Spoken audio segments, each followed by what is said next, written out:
ਏਕ ਓੰਕਾਰ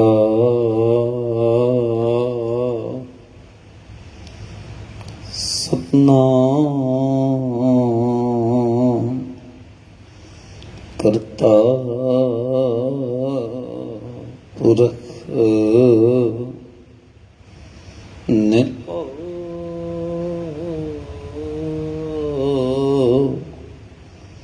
ਨਿਰਵੈਰ ਅਕਾਲ ਮੂਰਤ ਅਜੂਨੀ ਸੈਭੰ ਗੁਰ ਪ੍ਰਸਾਦਿ ਅਗਮ ਅਗੋਚਰ ਸਚ ਸਾਹਿਬ ਮੇਰਾ ਨਾਨਕ ਬੋਲੇ ਬੋਲਾਇਆ ਤੇਰਾ। ਵਾਹਿਗੁਰੂ ਸਾਹਿਬ ਜੀ ਚੱਕਵੀ ਸੂਰ ਸਨੇਹ ਚਿਤਵੈ ਆਸ ਘਣੀ ਕਦ ਦਿਨਿਅਰ ਦੇਖੀਐ ਕੋਕਿਲ ਅੰਬ ਪਰੀਤ ਚਵੈ ਸੁਹਾਵਿਆ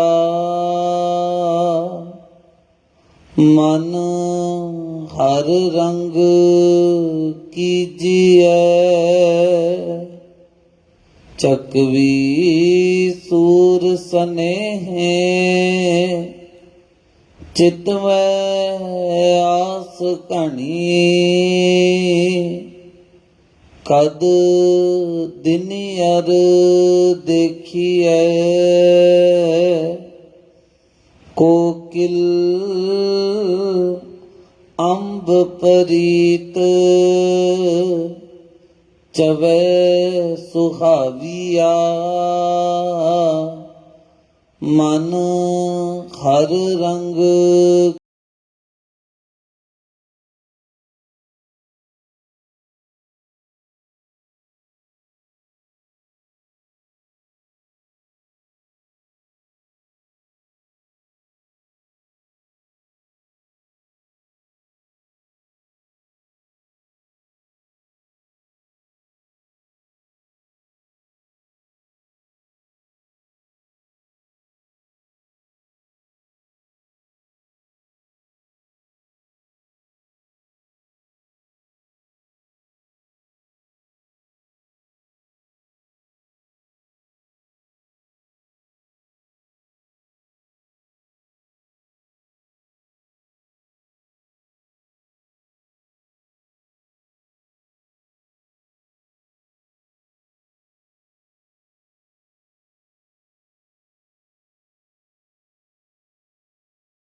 ਤਿਸਕਾ ਹੋਏ ਉਧਾਰੋ। ਜਿਹੜਾ ਇਹਨਾਂ ਬਚਨਾਂ ਨੂੰ ਆਪਣੇ ਜੀਵਨ ਅੰਦਰ ਸੁਣੇਗਾ, ਸੁਣ ਕੇ ਕਮਾਵੇਗਾ, ਉਹਦਾ ਉਧਾਰ ਹੋ ਸਕਦਾ ਹੈ। ਤਿਸਕਾ ਹੋਏ ਉਧਾਰੋ, ਸਮਝ ਲਓ ਪਾਰ ਲੰਘ ਗਿਆ, ਇਹ ਵਸਤ ਤਜੀ ਨਹੀਂ ਜਾਈ। ਜਿਵੇਂ ਕਹਿੰਦੇ ਸੰਸਾਰ ਦੀ ਹੋਰ ਚੀਜ਼ਾਂ ਛੱਡ ਦਿੰਦੇ, ਇਹ ਨਹੀਂ ਚਾਹੀਦਾ, ਇਹ ਕੰਮ ਦਾ ਨਹੀਂ, ਇਹ ਕੰਮ ਦਾ ਨਹੀਂ। ਸਤਿਗੁਰਾਂ ਕਹੇ ਇਹ ਵਸਤ ਤਜੀ ਨਹੀਂ ਜਾਈ। ਪਰਮਾਤਮਾ ਦਾ ਨਾਮ ਛੱਡ ਨਾ ਬੈਠੇ, ਨਿਤ ਨਿਤ ਰੱਖ ਉਰ ਧਾਰੋ। ਸਗੋਂ ਇਹਨੂੰ ਤੇ ਰੋਜ਼ ਤੋਂ ਆਪਣੇ ਹਿਰਦੇ ਅੰਦਰ ਧਾਰਨ ਕਰਨਾ ਹੈ। ਰੋਜ਼ ਤੋਂ ਇਸ ਬਚਨ ਨੂੰ, ਇਸ ਨਾਮ ਨੂੰ, ਸਿਮਰਨ ਨੂੰ, ਗੁਰੂ ਉਪਦੇਸ਼ ਨੂੰ ਆਪਣੇ ਅੰਦਰ ਧਾਰਨ ਕਰਨਾ ਹੈ। ਤਮ ਸੰਸਾਰ ਚਰਨ ਲਗ ਤਰੀਏ। ਤਮ ਕਹਿੰਦੇ ਨੇ ਹਨੇਰੇ ਨੂੰ। ਬਹੁਤ ਆਤ ਵੇਖਿਆ ਹੋਣਾ, ਚਾਨਣਾ ਹੋਵੇ, ਬਹੁਤ ਬੰਦੇ ਘੱਟ ਡਿੱਗਦੇ, ਠੋਕਰ ਠਾਕਰ ਦਾ, ਐਕਸੀਡੈਂਟ ਦਾ ਖਤਰਾ ਬਹੁਤ ਘੱਟ ਹੈ। ਚਾਨਣ ਹੋਵੇ, ਹਨੇਰੇ ਦੇ ਵਿੱਚ ਬਹੁਤ ਕੁਝ ਘਟਦਾ ਹੈ।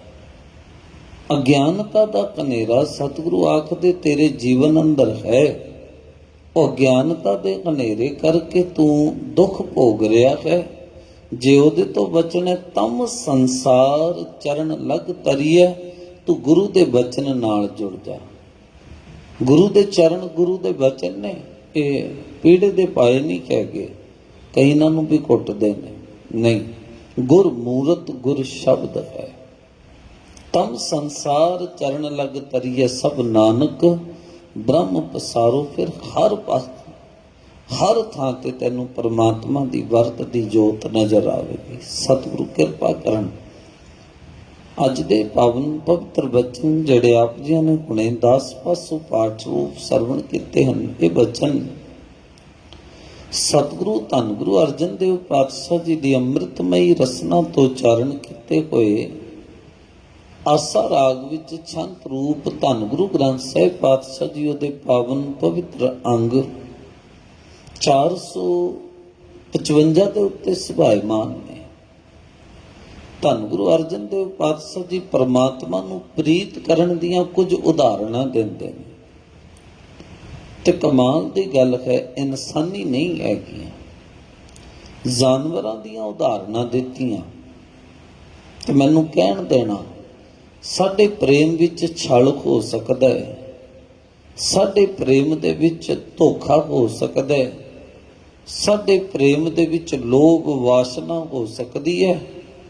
ਸਤਿਗੁਰੂ ਪਾਤਸ਼ਾਹ ਜੀ ਆਖਦੇ ਪੰਛੀ ਦੇ ਪ੍ਰੇਮ ਵਿੱਚ ਨਹੀਂ ਹੈ। ਵੇਖਿਆ ਵੀ ਹੋਣਾ ਨਾ ਤੁਸੀਂ, ਤੇ ਹੁਣੇ ਜਾ ਕੇ ਵੇਖ ਲੈਣਾ, ਭਾਵੇਂ ਕਥਾ ਤੋਂ ਬਾਅਦ ਤੁਹਾਡੇ ਘਰ ਅੰਦਰ ਮਹੀਨੇ ਦਾ ਰਾਸ਼ਨ ਪਿਆ ਹੋਵੇਗਾ, ਮਹੀਨੇ ਦਾ ਨਹੀਂ ਤੇ 2 ਹਫ਼ਤੇ ਦਾ, ਹਫ਼ਤੇ ਦਾ ਤੇ ਪਿਆ ਹੋਵੇਗਾ ਨਾ। ਆਪਾਂ ਬੀਮਾ ਵੀ ਕਰਾਇਆ, ਆਪਾਂ ਬੈਂਕ ਦੇ ਵਿੱਚ ਪੈਸੇ ਵੀ ਜਮ੍ਹਾਂ ਕਰਾਉਂਦੇ ਹਾਂ, ਸਾਡੇ ਕੋਲੇ ਰਹਿਣ ਲਈ ਛੱਤ ਵੀ ਹੈ, ਪੈਣ ਲਈ ਬਹੁਤ ਸੋਹਣਾ ਬਿਸਤਰ ਵੀ ਹੈ। ਪੰਛੀ ਵੱਲ ਵੇਖ ਲੈਣਾ, ਨਾ ਬਿਸਤਰ ਹੈ, ਨਾ ਰਹਿਣ ਲਈ ਘਰ ਹੈ, ਨਾ ਕੋਈ ਬੈਂਕ ਬੈਲੈਂਸ ਹੈ, ਨਾ ਜਮ੍ਹਾਂ ਪੂੰਜੀ ਹੈ। ਮੀਂਹ ਹਨੇਰੀ ਝੱਖੜ ਉਹਦੇ ਸਿਰ ਦੇ ਉੱਤੋਂ ਦੀ ਲੰਘਦੇ, ਫਿਰ ਵੀ ਸਾਡੇ ਨਾਲੋਂ ਪਹਿਲਾਂ ਉੱਠ ਕੇ ਅੰਮ੍ਰਿਤ ਵੇਲੇ ਕਰਤੇ ਦੀ ਯਾਦ ਵਿੱਚ ਜੁੜ ਜਾਂਦਾ ਹੈ, ਪਰਮਾਤਮਾ ਦੇ ਸਿਮਰਨ ਵਿੱਚ ਜੁੜ ਜਾਂਦਾ ਹੈ। ਸਾਡੇ ਤੇ ਕਈ ਵਾਰੀ ਭਗਤੀ ਵੀ ਖਿਮਾ ਕਰਨਾ ਵਾਸਨਾ ਕਰਕੇ ਹੁੰਦੀ ਹੈ ਨਾ। ਮੈਂ ਰੋਜ਼ ਨਿਤਨੇਮ ਕਰਾਂਗਾ, ਮੈਨੂੰ ਇਹ ਮਿਲ ਜਾਵੇ, ਮੈਂ ਰੋਜ਼ ਗੁਰੂ ਘਰੇ ਆਵਾਂਗਾ, ਮੈਨੂੰ ਇਹ ਮਿਲ ਜਾਵੇ। ਉਹਨਾਂ ਦੀ ਕੋਈ ਵਾਸਨਾ ਨਹੀਂ। ਆਲਣੇ ਦੇ ਵਿੱਚ ਵੇਖ ਲੈਣਾ, ਇੱਕ ਕਿਣਕਾ ਨਹੀਂ ਮਿਲੇਗਾ ਅਗਲੇ ਦਿਨ ਵਾਸਤੇ, ਅਗਲੇ ਦਿਨ ਕੀ ਕੁਝ ਘੰਟਿਆਂ ਲਈ ਨਹੀਂ ਮਿਲੇਗਾ। ਪਤਾ ਹੈ ਕਿ ਜਿਸ ਨੇ ਪੈਦਾ ਕੀਤਾ ਹੈ ਉਸਨੇ ਰਿਜ਼ਕ ਦਾ ਵੀ ਪ੍ਰਬੰਧ ਕਰਨਾ ਹੈ। ਮਨੁੱਖ ਕਹਿੰਦਾ ਪੈਦਾ ਜ਼ਰੂਰ ਰੱਬ ਨੇ ਕੀਤਾ, ਪਰ ਰਿਜ਼ਕ ਦੀ ਚਿੰਤਾ ਤੇ ਮੈਨੂੰ ਹੈ, ਮੇਰੇ ਤੋਂ ਬਿਨਾਂ ਕੁਝ ਨਹੀਂ ਬਣੇਗਾ। ਤਾਂ ਹੀ ਫਿਰ ਰੱਬ ਦੇ ਨਾਲ ਪ੍ਰੀਤ ਨਹੀਂ ਕਰ ਪਾਉਂਦਾ, ਸੰਸਾਰ ਅੰਦਰ ਵਿਚਰਦਾ ਹੈ, ਸੰਸਾਰ ਦੇ ਪਦਾਰਥਾਂ ਦੇ ਨਾਲ ਪਕੜ ਬਣ ਜਾਂਦੀ ਹੈ। ਉਹਦੇ ਵਿੱਚ ਫਿਰ ਇਸ ਹੱਦ ਤੱਕ ਫਸ ਜਾਂਦਾ ਹੈ, ਜਿਸ ਕੰਮ ਲਈ ਭੇਜਿਆ ਆਪਣੇ ਉਸ ਮੁੱਖ ਮੰਤਵ ਨੂੰ ਭੁੱਲ ਹੀ ਜਾਂਦਾ ਹੈ, ਉਹਦੇ ਤੋਂ ਕਿਤੇ ਦੂਰ ਚੱਲ ਜਾਂਦਾ ਹੈ। ਧੰਨ ਗੁਰੂ ਅਰਜਨ ਦੇਵ ਪਾਤਸ਼ਾਹ ਜੀ ਅੱਜ ਕੁਝ ਉਦਾਹਰਨਾਂ ਵੀ ਦੇ ਰਹੇ ਨੇ, ਤੇ ਇੱਕ ਬਹੁਤ ਸਾਫ਼ ਜਿਹਾ ਸੱਚ ਹੈ ਜਿਸ ਨੂੰ ਸਾਡੀਆਂ ਅੱਖਾਂ ਨਹੀਂ ਵੇਖ ਪਾ ਰਹੀਆਂ, ਉਹ ਵੀ ਅੱਜ ਦੇ ਪਾਵਨ ਬਚਨਾਂ ਲਈ ਸਾਨੂੰ ਵਿਖਾ ਰਹੇ ਨੇ। ਆਓ ਯਤਨ ਕਰੀਏ ਨਾ ਪਵਿੱਤਰ ਬਚਨਾਂ ਨੂੰ ਵਿਚਾਰਨ ਦਾ। ਆਰੰਭਤਾ ਤੋਂ ਪਹਿਲਾਂ ਆਪ ਜੀ ਜਿੰਨੇ ਵੀ ਸ਼ਰੀਰ ਸਤਿਗੁਰੂ ਪਾਤਸ਼ਾਹ ਜੀ ਦੇ ਹਜ਼ੂਰ ਜੁੜੇ ਹੋ, ਲਵਾਓ ਹਾਜ਼ਰੀ, ਕਰੋ ਰਸਨਾ ਪਵਿੱਤਰ, ਪਿਆਰ ਨਾਲ ਸਾਰੇ ਜਪਣਾ ਕਰੋ ਜੀ ਸਤਨਾਮ ਸ੍ਰੀ ਵਾਹਿਗੁਰੂ ਸਾਹਿਬ ਜੀ। ਧੰਨ ਗੁਰੂ ਅਰਜਨ ਦੇਵ ਪਾਤਸ਼ਾਹ ਜੀ ਬਖਸ਼ਿਸ਼ ਕਰਦੇ ਨੇ, ਚੱਕਵੀ ਸੂਰ ਸਨੇਹ ਚਿਤਵੈ ਆਸ ਘਣੀ, ਕਦ ਦਿਨੀਅਰ ਦੇਖੀ ਹੈ। 2-4 ਦਿਨ ਪਹਿਲਾਂ ਆਪਾਂ ਦੋ ਪੰਛੀਆਂ ਦੇ ਬਾਰੇ ਵਿਚਾਰ ਵੀ ਕੀਤੀ ਸੀ, ਚੱਕਵੀ ਤੇ ਚੱਕਵਾ। ਮੇਲ ਫੀਮੇਲ ਨੇ, ਦੋ ਹੈ। ਕਰਤੇ ਪਰਮਾਤਮਾ ਦੀ ਕੁਦਰਤ ਦੀ ਕੋਈ ਖੇਡ ਇਹੋ ਜਿਹੀ ਹੈ, ਜਿਵੇਂ ਸੂਰਜ ਡੁੱਬਦਾ ਹੈ, ਸੂਰਜ ਡੁੱਬਣ ਦੇ ਨਾਲ ਇਹਨਾਂ ਦੀ ਅੱਖਾਂ ਦੀ ਰੋਸ਼ਨੀ ਚਲੀ ਜਾਂਦੀ ਹੈ, ਇਹਨਾਂ ਨੂੰ ਦਿਸਣਾ ਬੰਦ ਹੋ ਜਾਂਦਾ। ਵੇਖੋ ਹੋਰ ਇੱਕ ਪੰਛੀ ਹੈ ਨਾ, ਸੂਰਜ ਨਿਕਲਦਾ ਹੈ ਤੇ ਉਹਨੂੰ ਦਿਸਣਾ ਬੰਦ ਹੋ ਜਾਂਦਾ ਹੈ। ਇੱਕ ਪੰਛੀ ਇਹੋ ਜਿਹਾ ਹੈ, ਸੂਰਜ ਨਿਕਲਦਾ ਉਹਨੂੰ ਦਿਸਦਾ ਹੈ। ਇੱਕ ਪੰਛੀ ਇਹੋ ਜਿਹਾ, ਸੂਰਜ ਨਿਕਲਦਾ ਉਹਨੂੰ ਦਿਸਣਾ ਬੰਦ ਹੋ ਜਾਂਦਾ। ਉੱਲੂ, ਉਹਦੀ ਬਿਰਤੀ ਹੋਰ ਤਰ੍ਹਾਂ ਦੀ ਹੈ। ਚੱਕਵੀ ਤੇ ਚੱਕਵਾ, ਇਹਨਾਂ ਦੀ ਬਿਰਤੀ ਹੋਰ ਤਰ੍ਹਾਂ ਦੀ। ਕੁਦਰਤ ਬਹੁਤ ਬੇਅੰਤ ਹੈ। ਖੈਰ ਆਪਾਂ ਨਾ ਜਾਈਏ ਬਹੁਤਾ ਉਸ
ਜਿਸ ਦਿਨ ਗਿਆਨ ਦੀ ਹਨੇਰੀ ਚੱਲੂਗੀ, ਸੱਚ ਵਰਤੇਗਾ।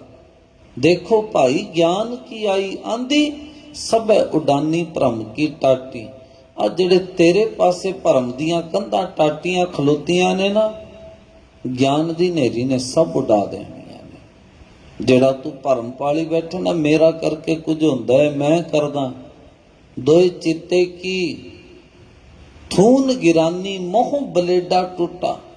ਆ ਜਿਹੜੀ ਤੇਰੀ ਦੋ ਚਿੱਤੀ ਹੋਈ ਪਈ ਨਾ, ਇੱਧਰ ਨੂੰ ਰੱਬ ਵਾਲੇ ਪਾਸੇ ਨੂੰ ਕਿ ਇੱਧਰ ਨੂੰ, ਕਹਿੰਦੇ ਤੇਰੇ ਜੀਵਨ ਵਿੱਚੋਂ ਇਹ ਬਾਲਾ ਵੀ ਡਿੱਗ ਜਾਏਗਾ। ਮੋਹ ਬਲੇਡਾ ਟੁੱਟਾ, ਇੱਕ ਮੋਹ ਕਰਕੇ ਜਿਹੜਾ ਤੇਰਾ ਜੀਵਨ ਤੂੰ ਕਹਿੰਦਾ ਇਹਦੇ ਤੋਂ ਬਿਨਾ ਸਰਨਾ ਹੀ ਨਹੀਂ, ਇਹ ਵੀ ਟੁੱਟ ਜਾਏਗਾ। ਅੱਗੇ ਕਹਿੰਦੇ ਫਿਰ ਆਂਦੀ ਪਾਛੇ ਜੋ ਜਲ ਬਰਖੈ ਤੈਂ ਤੇਰਾ ਜਨ ਭੀਨਾ, ਕਹੋ ਕਬੀਰ ਮਨ ਭਇਆ ਪ੍ਰਗਾਸਾ ਉਦੈ ਭਾਨ ਜਬ ਚੀਨਾ। ਮੇਰੇ ਅੰਦਰ ਪ੍ਰਗਾਸ ਹੋ ਗਿਆ ਕਦ, ਜਿਵੇਂ ਸੂਰਜ ਦੇ ਨਿਕਲੇ ਤੇ ਸਭ ਕੁਝ ਦਿਸਣ ਲੱਗ ਪੈਂਦਾ ਹੈ, ਇਸੇ ਤਰ੍ਹਾਂ ਪਰਮਾਤਮਾ ਦੀ ਕਿਰਪਾ ਸਦਕਾ ਮੈਨੂੰ ਮੇਰੀ ਸੁਰਤ ਦਾ ਚਾਨਣ ਮਿਲਿਆ, ਹੁਣ ਸੱਚ ਦਿਸਣ ਲੱਗ ਪਿਆ। ਸਤਿਗੁਰੂ ਕਿਰਪਾ ਕਰਨ। ਚੱਕਵੀ ਸੂਰ ਸਨੇਹ ਚਿਤਵੈ ਆਸ ਘਣੀ। ਕਹਿੰਦੇ ਭਾਈ ਜਿਵੇਂ ਚੱਕਵੀ ਸੂਰਜ ਦੇ ਨਾਲ ਪ੍ਰੇਮ ਕਰਦੀ ਹੈ, ਸਨੇਹ ਕਰਦੀ ਹੈ, ਚਿਤਵੈ ਆਸ ਘਣੀ, ਪੂਰੀ ਰਾਤ ਉਹਨੂੰ ਚੇਤੇ ਕਰਦੀ ਹੈ, ਉਹਦੀ ਆਸ ਤੇ ਬੈਠੀ ਹੈ। ਕਦ ਦਿਨੀਅਰ ਦੇਖੀਏ, ਬਸ ਉਹਨੂੰ ਆਸ ਹੀ ਹੁੰਦੀ ਕਦ ਸੂਰਜ ਨਿਕਲੇ, ਕਦ ਸੂਰਜ ਨਿਕਲੇ। ਸਤਿਗੁਰੂ ਕਹਿੰਦੇ ਫਿਰ ਦੂਜੀ ਉਦਾਹਰਨ, ਕੋਕਿਲ ਅੰਬ ਪਰੀਤ ਚਬੈ ਸੁਖਾਵੀਆ। ਜਿਵੇਂ ਕੋਇਲ ਦੀ ਅੰਬ ਦੇ ਨਾਲ ਪ੍ਰੀਤ ਹੈ, ਤੁਸੀਂ ਆਮ ਵੇਖਿਆ ਹੋਣਾ ਨਾ, ਜਦੋਂ ਅੰਬ ਦੇ ਬੂਟੇ ਤੇ ਕੋਇਲ ਬਹਿ ਜਾਵੇ ਫਿਰ ਉਹ ਕਿੰਨਾ ਜ਼ਿਆਦਾ ਚਹਿਕਦੀ ਹੈ, ਬੋਲਦੀ ਹੈ। ਸਤਿਗੁਰੂ ਕਹਿੰਦੇ ਫਿਰ ਕੋਕਿਲ ਅੰਬ ਪਰੀਤ ਚਵੈ ਸੁਖਾਵੀਆ। ਚਵੈ ਦੇ ਅਰਥ ਚਾਹ ਨਾਲ, ਸੁਖਾਵੀਆ ਦੇ ਅਰਥ ਮਿੱਠਾ ਬੋਲਦੀ ਹੈ। ਕੋਕਿਲ ਦੀ ਅੰਬ ਦੇ ਨਾਲ ਪ੍ਰੀਤ ਹੈ। ਜਿਵੇਂ ਬੂਰ ਪੈਣਾ ਸ਼ੁਰੂ ਹੁੰਦਾ ਹੈ, ਕੋਇਲ ਜਿਹੜੀ ਹੈ ਉਹ ਸਦ ਸੰਗਤ ਬਹਿ ਕੇ ਅੰਬ ਤੇ ਮਿੱਠਾ ਬੋਲਦੀ ਹੈ। ਅੱਗੇ ਫਿਰ ਬਚਨ ਕਹਿੰਦੇ ਮਨ ਹਰ ਰੰਗ ਕੀਜੀਐ। ਇਸੇ ਤਰ੍ਹਾਂ ਕਿ ਮੇਰੇ ਮਨ ਤੂੰ ਵੀ ਰੱਬ ਨੂੰ ਪਿਆਰ ਕਰ। ਰੰਗ ਦੇ ਅਰਥ ਇੱਥੇ ਪਿਆਰ ਹੈ। ਜਿਵੇਂ ਚੱਕਵੀ ਸੂਰਜ ਦੀ ਆਸ ਤੇ ਬੈਠੀ ਹੈ, ਕੋਕਿਲ ਜਿਹੜੀ ਕੋਇਲ ਉਹ ਅੰਬ ਨੂੰ ਵੇਖ ਕੇ ਚਹਿਕਦੀ ਹੈ, ਬੋਲਦੀ ਹੈ, ਮਿੱਠਾ ਬੋਲਦੀ ਹੈ।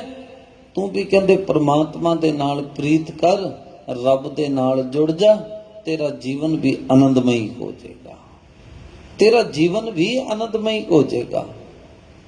ਬਾਬਾ ਫਰੀਦ ਸਾਹਿਬ ਜੀ ਨੇ ਤੇ ਉਦਾਹਰਣ ਵੀ ਦਿੱਤੀ, ਕਾਲੀ ਕੋਇਲ ਤੂੰ ਕਿਤ ਗੁਣ ਕਾਲੀ, ਆਪਣੇ ਪ੍ਰੀਤਮ ਕੇ ਹੋਂ ਬਿਰਖ ਹੈ ਜਾਲੀ। ਕੋਇਲ ਨੇ ਵੀ ਕਹਿ ਦਿੱਤਾ, ਕਹਿੰਦੇ ਮੇਰੇ ਕਾਲਾ ਹੋਣ ਦਾ ਇੱਕੋ ਇੱਕ ਕਾਰਨ ਹੈ, ਮੇਰਾ ਤੇ ਮੇਰੇ ਮਾਲਕ ਪ੍ਰਮਾਤਮਾ ਦਾ ਵਿਛੋੜਾ ਪੈ ਗਿਆ ਹੈ। ਵਿਛੋੜੇ ਕਰਕੇ ਮੇਰਾ ਰੰਗ ਕਾਲਾ ਹੋਇਆ ਹੈ। ਉਦਾਹਰਣ ਮਾਤਰ ਹੈ। ਤੇ ਜਿਹੜੇ ਰੱਬ ਤੋਂ ਵਿਛੜ ਜਾਂਦੇ ਨੇ, ਸੱਚ ਹੈ, ਉਹਨਾਂ ਦਾ ਅੰਦਰ ਸੁੱਕ ਜਾਂਦਾ ਹੈ, ਉਹਨਾਂ ਦਾ ਅੰਦਰ ਸੁੱਕ ਜਾਂਦਾ ਹੈ। ਸਤਿਗੁਰੂ ਦੀ ਬਾਣੀ ਕਹਿੰਦੀ ਪਰਮੇਸ਼ਰ ਤੇ ਭੁੱਲਿਆ ਵਿਆਪਣ ਸਭੇ ਰੋਗ, ਬੇਮੁਖ ਹੋਏ RAM ਤੇ ਲੱਗਣ ਜਨਮ ਵਿਜੋਗ। ਰੱਬ ਨੂੰ ਭੁੱਲ ਜਾਓਗੇ, ਵਿਆਪਣ ਸਭੇ ਰੋਗ, ਹਰ ਤਰ੍ਹਾਂ ਦੀ ਪਰੇਸ਼ਾਨੀ, ਸੰਸਾਰਿਕ ਕੀ, ਮਾਨਸਿਕ ਕੀ, ਸਮਾਜਿਕ ਕੀ, ਹਰ ਪਰੇਸ਼ਾਨੀ ਤੁਹਾਨੂੰ ਘੇਰ ਲਵੇਗੀ। ਜੇ ਰੱਬ ਦੀ ਯਾਦ ਵਿੱਚ ਹੋ, ਫਿਰ ਸਤਿਗੁਰੂ ਬਾਣੀ ਅੰਦਰ ਕਹਿੰਦੇ ਨੇ ਜਾ ਤੂੰ ਮੇਰੇ ਵੱਲ ਹੈ ਤਾਂ ਕਿਆ ਮੋਹ ਚੰਦਾ। ਫਿਰ ਖੇਡ ਇੱਥੇ ਵੀ ਖਲੋਤੀ ਹੈ। ਸਤਿਗੁਰੂ ਆਖਦੇ ਕਹਿੰਦੇ ਜਿਵੇਂ ਕੋਇਲ ਨੇ ਅੰਬ ਨਾਲ ਪ੍ਰੀਤ ਕੀਤੀ, ਚੱਕਵੀ ਨੇ ਸੂਰਜ ਨਾਲ ਪ੍ਰੀਤ ਕੀਤੀ, ਕਹਿੰਦੇ ਤੁਸੀਂ ਵੀ ਆਪਣੇ ਆਪ ਨੂੰ ਪ੍ਰੇਰਣਾ ਕਰੋ ਕਿ ਇੱਕ ਪੰਛੀ ਜੇ ਰੱਬ ਨਾਲ ਪ੍ਰੀਤ ਕਰਦਾ ਤੇ ਰੱਬ ਉਹਦੀ ਆਸ ਪੂਰੀ ਕਰਦਾ। ਤੂੰ ਵੀ ਰੱਬ ਨਾਲ ਪ੍ਰੀਤ ਕਰ, ਪ੍ਰਮਾਤਮਾ ਨੇ ਤੇਰੀ ਵੀ ਆਸ ਪੂਰੀ ਕਰਨੀ ਹੈ। ਅਗਲਾ ਬਚਨ ਸਤਿਗੁਰੂ ਪਾਤਸ਼ਾਹ ਜੀ ਕਹਿੰਦੇ ਨੇ ਹਰ ਪ੍ਰੀਤ ਕਰੀਜੈ ਮਾਣ ਨਾ ਕੀਜੈ। ਹਰ ਪ੍ਰੀਤ ਕਰੀਜੈ, ਰੱਬ ਨੂੰ ਪ੍ਰੀਤ ਕਰਨੀ ਹੈ, ਭਗਤੀ ਵੱਲ ਚੱਲਣਾ ਹੈ। ਪਰ ਕਹਿੰਦੇ ਇੱਕ ਗੱਲ ਧਿਆਨ ਵਿੱਚ ਰੱਖਣੀ ਹੈ, ਹਰ ਪ੍ਰੀਤ ਕਰੀਜੈ ਮਾਣ ਨਾ ਕੀਜੈ। ਕਦੇ ਵੀ ਮਾਣ ਨਹੀਂ ਕਰਨਾ ਕਿ ਮੈਂ ਰੱਬ ਦੀ ਭਗਤੀ ਕਰਦਾ, ਮੈਂ ਨਾਮ ਜਪਦਾ, ਮੈਂ ਗੁਰੂ ਘਰੇ ਆਉਣਾ, ਮੈਂ ਸੇਵਾ ਕਰਦਾ। ਇਹ ਮਾਣ ਨਹੀਂ ਕਰਨਾ। ਸਤਿਗੁਰੂ ਕਿਉਂ ਨਹੀਂ ਕਰਨਾ ਮਾਣ? ਦਾਤਾ ਜੀ ਕਹਿੰਦੇ ਇੱਕ ਰਾਤੀ ਕੇ ਹਬ ਪਾਹੁਣਿਆ। ਕਹਿੰਦੇ ਆਪਾਂ ਸਾਰੇ ਇੱਕ ਰਾਤ ਦੇ ਭਰੋਣੇ ਵਾਂਗਰ ਹੈਗੇ ਆ, ਆਪਾਂ ਸਾਰੇ ਇੱਕ ਰਾਤ ਦੇ ਭਰੋਣੇ ਵਾਂਗਰ ਹੈ। ਰਾਤ ਨੂੰ ਭਰੋਣਾ ਘਰੇ ਆਉਂਦਾ ਨਾ, ਸਵੇਰੇ ਕੀ ਕਰਦਾ? ਉੱਠਦੇ ਹੀ ਸਾਰ ਚਾਹ ਪਾਣੀ ਚੱਕੇ, ਚੰਗਾ ਜੀ ਚੱਲੀਏ। ਕਹਿੰਦੇ ਨਹੀਂ ਰੁਕੋ, ਨਹੀਂ ਭਾਈ ਮੈਂ ਤੇ ਆਪਣੇ ਘਰੇ ਜਾਣਾ ਹੈ, ਇਹ ਤੇ ਰਾਤ ਪੈ ਗਈ ਸੀ, ਮੈਂ ਰੁਕ ਗਿਆ, ਮੇਰਾ ਪੱਖਾ ਟਿਕਾਣਾ ਤੇ ਮੇਰਾ ਘਰ ਹੈ ਨਾ। ਆਪਾਂ ਸਾਰੇ ਦੇ ਸਾਰੇ ਭਰਾਉਣੇ, ਆਪਾਂ ਤੇ ਸਿਰਫ ਸਾਡੇ ਘਰੇ ਭਰਾਉਣੇ ਆਉਂਦੇ ਨੇ ਨਾ, ਆਪਾਂ ਉਹਨਾਂ ਨੂੰ ਭਰਾਉਣੇ ਕਹਿੰਦੇ ਆ। ਸਤਿਗੁਰੂ ਦੀ ਬਾਣੀ ਕਹਿੰਦੀ ਹੈ, ਦਾਤਾ ਜੀ ਦੇ ਬਚਨ ਕਹਿੰਦੇ ਨੇ, ਕਹਿੰਦੇ ਦੁਨੀਆ ਅੰਦਰ ਜਿਉਂ ਮਹਿਮਾਨਾ। ਆਪਾਂ ਸਾਰੇ ਇਦਾਂ ਹਾਂ ਜਿਵੇਂ ਮਹਿਮਾਨ, ਜੈਸੇ ਰਹਿਣ ਪਰਾਹੁਣੇ ਉੱਠ ਚਲਸੈ ਪ੍ਰਭਾਤ। ਜਿਵੇਂ ਰਾਤ ਦਾ ਆਇਆ ਪ੍ਰਾਹੁਣਾ ਉੱਠ ਚਲਸੈ ਪ੍ਰਭਾਤ, ਸਵੇਰੇ ਉੱਠ ਕੇ ਤੁਰ ਪੈਂਦਾ ਨਾ।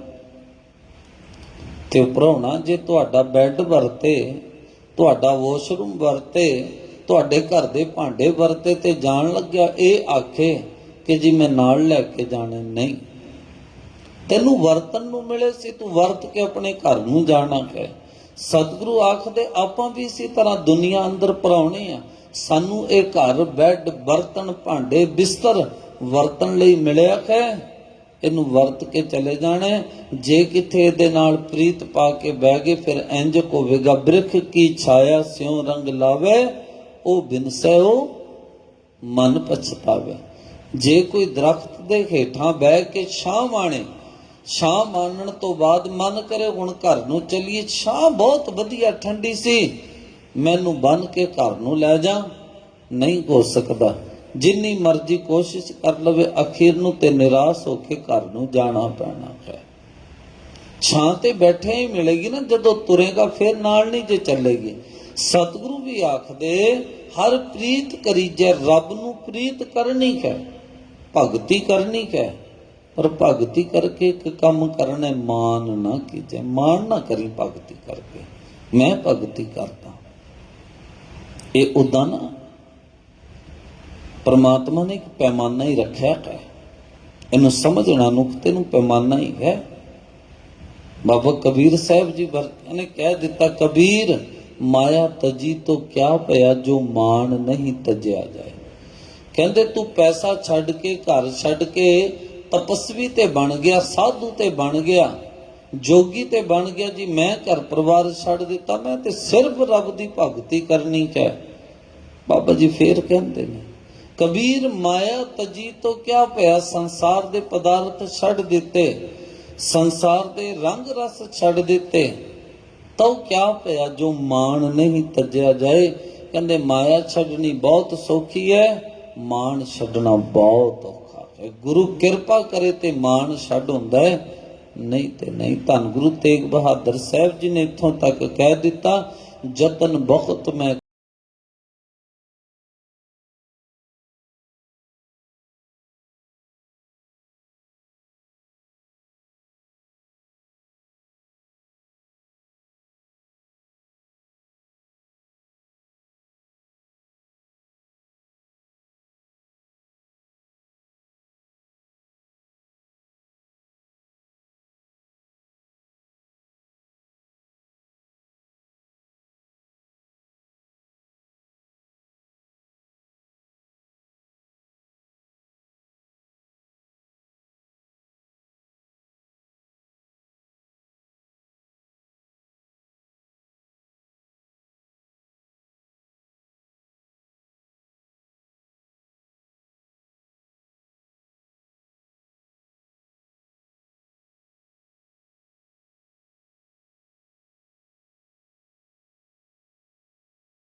ਬਣਾਇਆ ਕਿ ਮੈਂ ਉੱਠ ਸਕਾਂ।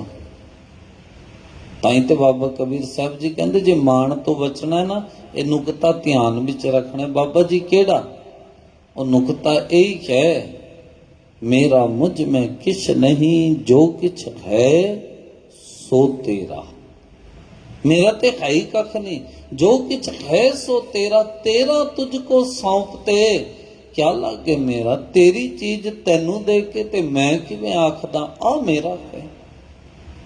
ये रब ने दिता ना जी, ये पुतला रब ने दिता। ਇਹਦੇ ਰਾਹੀਂ ਹੀ ਦੁਨੀਆ ਦਾ ਸਭ ਕੁਝ ਕੀਤਾ ਸੀ, ਆਪਣੇ ਘਰ ਬਣਾਉਣਾ, ਪੈਸੇ ਇਕੱਠੇ ਕਰਨੇ, ਹੋਰ ਜੋ ਕੁਝ ਹੈ। ਜੇ ਰੱਬ ਇਹ ਨਾ ਦਿੰਦਾ, ਪਾਣੀ ਦੀ ਐਫਡੀ ਵੇਖੀ, ਪਾਣੀ ਦਾ ਘਰ ਵੇਖਿਆ ਨਹੀਂ, ਆਕਾਰ ਨਹੀਂ ਨਾ ਹੈ। ਸਾਨੂੰ ਆਕਾਰ ਦਿੱਤਾ, ਇਸ ਆਕਾਰ ਕਰਕੇ ਅਸੀਂ ਬਹੁਤ ਕੁਝ ਇਕੱਠਾ ਕੀਤਾ, ਸੋਹਣਾ ਪਾਉਂਦੇ ਆ, ਸੋਹਣਾ ਖਾਂਦੇ ਆ। ਸਤਿਗੁਰੂ ਫੇਰ ਕਹਿੰਦੇ ਤੂੰ ਭਗਤੀ ਕਰਕੇ ਮਾਣ ਨਹੀਂ ਜੇ ਕਰਨਾ। ਜੇ ਭਗਤੀ ਕਰਕੇ ਮਾਣ ਕਰ ਬੈਠਿਆ ਨਾ, ਇੰਜ ਹੋਵੇਗਾ ਇੱਕ ਕੁਇੰਟਲ ਦੁੱਧ ਸੀ, ਬਸ ਇੱਕ ਕਾਂਜੀ ਦੀ ਖੱਟੇ ਦੀ ਬੂੰਦ ਪਈ, ਸਾਰਾ ਦਾ ਸਾਰਾ ਖਤਮ।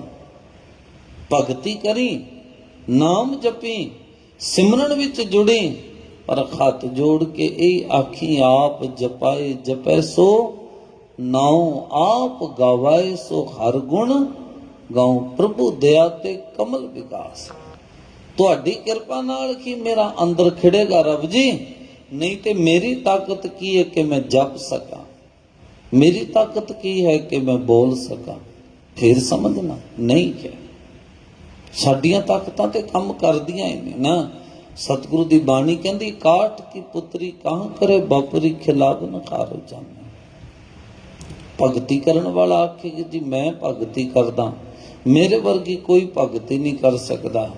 सतगुरु आ बाणी अंदर भी आखदे, कहते तू अपने जीवन अंदर झात मार के वेखी, बड़े बड़े तपस्वी इस दुनिया विच आए तप करके, पर की कर बैठे मान। जोगियां तो वड्डा कोई तपस्वी नहीं सी, पता नहीं किन्ने किन्ने साल चौंकड़े मार के बैठे रहे, किन्ना वड्डा तप किता होवेगा। पर तप जिहड़ा है ਉਹਨੂੰ बर्बाद ਕਰਨ ਲਈ ਮਾਣ ਦਾ बस बिल्कुल निक्का ਜਿਹਾ किणका बहुत है, खत्म हो जाता है सब कुछ खत्म हो जाता है। इसलिए यतन करना है। इत्थे भी बैठे हैं ना, सतगुरु ਨੂੰ बेनती करनी है, दातिया तू जाना है तां कोई जाने तेरा दिया, नाम बखाना सी ते तेरा दिता होया जप रहे हैं। सुख तेरा दिता लईए, तुद भावै तां नाम जपावे। तैनू चंगा लगे ते तू जपाउंदा, मेरी की ताकत है। हर प्रीत करीजै मान न कीजै, एक राती के खब पाहुणिया। कहंदे मान काहदा करदा तू, एक रात दा भराउणा है। सतगुरु ने ते एक रात किया है, पर सच ते यही है। दाता जी कहंदे हम आदमी हाँ एकदमी, हम आदमी हाँ एकदमी। एकदम दी वो खेद है सारी। दम आ गया ते आदमी, दम नहीं आया ते मुर्दा। दम आ गया ते आदमी, दम नहीं आया ते मुर्दा। ताई क्या हम आदमी हाँ एकदमी, मोहलत मोहत ना जाना। सानू नहीं पता है साडी किन्नी मोहलत है। साडी खाण वाली दवाई ते फिर एक्सपायरी डेट लिखी हुई है। बूट लैण वाले जाने, बूट वाला कहंदा जी साल दी गारंटी मेरी है, टुट जावे खराब हो जावे वापस लियाना।